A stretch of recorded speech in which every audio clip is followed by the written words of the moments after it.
Nadreen, hysteria एक psychological disorder है, लेकिन इसके जो सिम्टम्स हैं ना वो साइकोलॉजिकल भी होते हैं, फिजिकल भी होते हैं। सिर्फ साइकोलॉजिकल नहीं होते, फिजिकली भी आप अंदाज़ा लगा सकते हैं। ख़ास तौर पर जो मेंटल हेल्थ के एक्सपर्ट्स हैं वो अंदाज़ा लगा लेते हैं कि ये बंदा हिस्टीरिया का पेशेंट है या नहीं है। अच्छा, उसके जो फिज़िकल सिम्टम्स हैं वो कौन से हैं? उसके फिज़िकल सिम्टम्स ये होते हैं कि जो मरीज़ होता है हिस्टीरिया का वो ओवर रिएक्ट करता है हर बात पे। छोटी सी बात होती है लेकिन रिएक्शन बढ़ा देता है। फिर उसके जो इमोशंस होते हैं ना वो काफ़ी ज़्यादा डिस्टर्ब्ड होते हैं, जल्दी ऊपर नीचे हो रहे होते हैं। लेकिन इसका जो सबसे ख़तरनाक फिज़िकल सिम्टम है वो ये है कि हिस्टीरिया का जो पेशेंट है वो अटेंशन सीकिंग बहुत होता है। मतलब वो चाहता है कि दुनिया उस पर फोकस करे, उसके इर्द गिर्द के लोग उसको देखें, उसकी वाह करें। ये हिस्टीरिया के पेशेंट्स की एक ख़ास निशानी होती है। ना यूँ महसूस होता है आजकल इंडिया की मीडिया को पढ़ के कि जैसे कि उनके एक्सपर्ट्स को भी कोई हिस्टीरिया हो गया है, और शायद इंडिया का मीडिया भी इस मेंटल डिसऑर्डर का शिकार हो चुका है और वो अटेंशन सीकिंग मूड में चले गए। रीजन में जो कुछ भी हो रहा होता है ये अपने तरफ उसको डाइवर्ट करके देखते हैं कि ये हमारी वजह से हो रहा है या हमारे अगेंस्ट हो रहा है। हर चीज़ को अपने लिए देखने की कोशिश करते हैं कि जो कुछ भी हो रहा है ना मुख्तलिफ मुल्कों में इर्द गिर्द के, वो हमारी वजह से हो रहा है। ऐसा ही एक हिस्टीरिया का सिम्टम हमें इंडिया की मीडिया में यूँ नज़र आया है कि अगले कुछ दिनों के अंदर चाइना का एक बहुत बड़ा डेलीगेशन, 200 कंपनियों से ज़्यादा का डेलीगेशन आ रहा है बांग्लादेश के अंदर, और यहाँ पर बड़ी भारी भरकम किस्म की इन्वेस्टमेंट उनकी एक्सपेक्टेड है। अब इसको भी इंडियन मीडिया अपने लिए देख रहा है, अपने तनाजुर में देख रहा है कि ये भी हमारी वजह से हो रहा है। और ना सिर्फ ये बल्कि उन्होंने ये भी कहा है कि इसमें हमारे लिए सिक्योरिटी थ्रेट है। दौरा है इकोनॉमी से जुड़ा हुआ, लेकिन ये कह रहे हैं इसमें हमारे लिए सिक्योरिटी के भी खतरात मौजूद हैं और ये हमारी वजह से हो रहे हैं। तो दो सिम्टम्स आ गए ना इसमें, देखें हिस्टीरिया के, ओवर रिएक्ट करना और अटेंशन सीकिंग बिहेवियर। इंडिया का एक बड़ा न्यूज़ आउटलेट है India.com, उन्होंने आज रिपोर्ट किया है कि China Bangladesh nefarious plan near Indian border, part of Beijing's string of pearls strategy. Chinese delegation military bases against China needs strategic assets in Bangladesh at all costs. वो कह रहे हैं कि हर हाल में उनको स्ट्रेटेजिक एसेट्स कई तरह के हो सकते हैं। ये नेवल फैसिलिटीज़ भी हो सकती हैं, एयर फैसिलिटीज़ भी हो सकती हैं, मिलिट्री बेस भी हो सकता है, कोई भी चीज़ हो सकती है।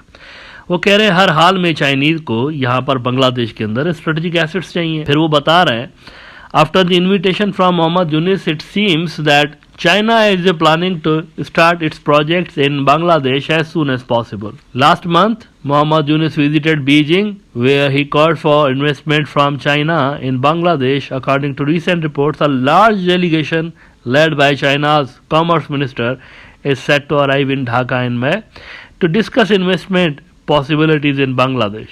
It is believed that this event could deeply impact the diplomacy and power balance in South Asia.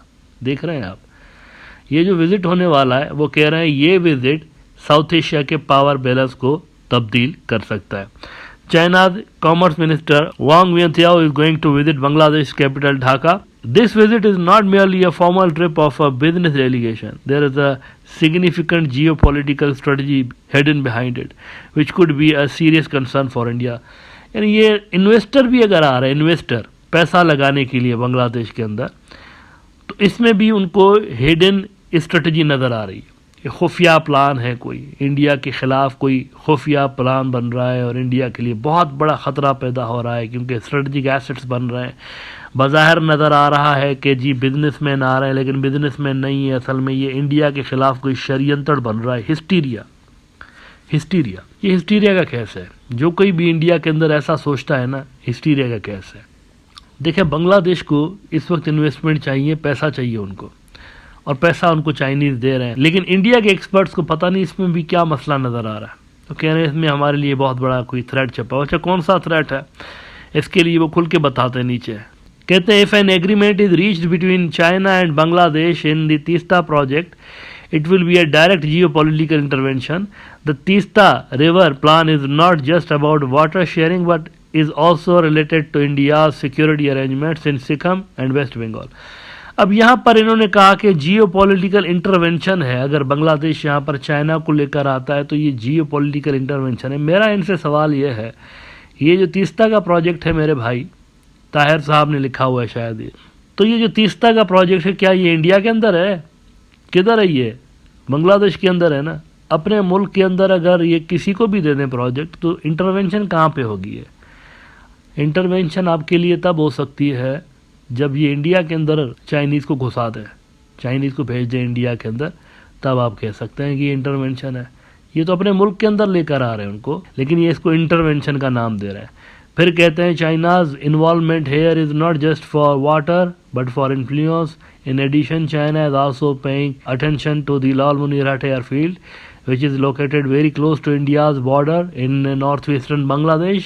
If there is any Chinese investment here, it could potentially become a dual-use military air base under the guise of civilian infrastructure. तो ये भी उन्होंने एक खुलासा किया है कि China का ये जो विज़िट होने वाला है इसमें कई सारे डिफेंस के एग्रीमेंट्स होंगे और ये लाल मुनीरहाट का जो एयरपोर्ट है, एयर बेस है वहाँ पर, इसको बढ़ाने के हवाले से भी एक काम किया जाएगा यहाँ पर। ये भी पॉसिबिलिटी उन्होंने दिखाई हुई है और उन्होंने कहा कि ये पर हमारे लिए बहुत बड़ा मसला क्रिएट होगा। This would pose a strategic threat to India, वो कहते हैं, specially as China is already attempting to trouble India in Doklam in Arunachal Pradesh. देखें, इन बातों में कोई सच्चाई नहीं है, ये मैं इनको क्लियर कर दूँ, कोई सच्चाई नहीं है। मैंने काफ़ी स्टडी किया है इस डेलीगेशन के हवाले से जो आ रहा है, प्योरली बिजनेस डेलीगेशन है और इन्वेस्टमेंट यहाँ पर बांग्लादेश में करना चाहते हैं। इसी पे सारी लिख पढ़ हो रही है, इस वक्त वर्किंग हो रही है इस पे। बांग्लादेशी प्रपोजल्स बना रहे हैं कि कहाँ कहाँ पे बांग्लादेश के अंदर चाइना इन्वेस्ट कर सकता है, जहाँ पर उनको रिटर्न मिल सकता है। ये सारे प्रपोजल्स ड्राफ्ट हो रहे हैं, कोई मिलिट्री प्रपोजल उसके अंदर नहीं है। This is a trade delegation, लिहाजा प्लीज इस हिस्टीरिया से बाहर निकलें।